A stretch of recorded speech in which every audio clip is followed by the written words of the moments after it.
1991-2015.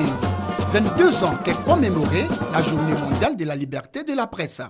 En Côte d'Ivoire, cette célébration a eu pour cadre la maison de la radiodiffusion télévision ivoirienne RTI.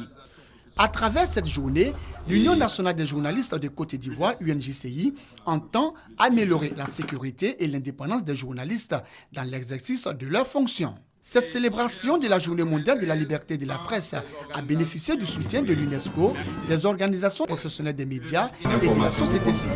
S'il n'en tenait qu'aux journalistes ivoiriens, aux journalistes du monde entier, chaque jour serait un moment de célébration de la liberté de la presse. Nous devons redoubler d'efforts pour améliorer la sécurité des journalistes et mettre un terme à l'impunité.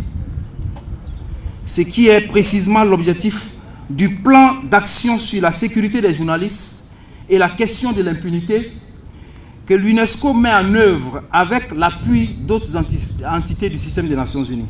La ministre de la Communication, Maître Afoussata Bamba Lamine, a exhorté les journalistes et l'ensemble des professionnels des médias à respecter les règles de l'éthique et de la déontologie avant de les encourager pour le travail abattu sur le terrain.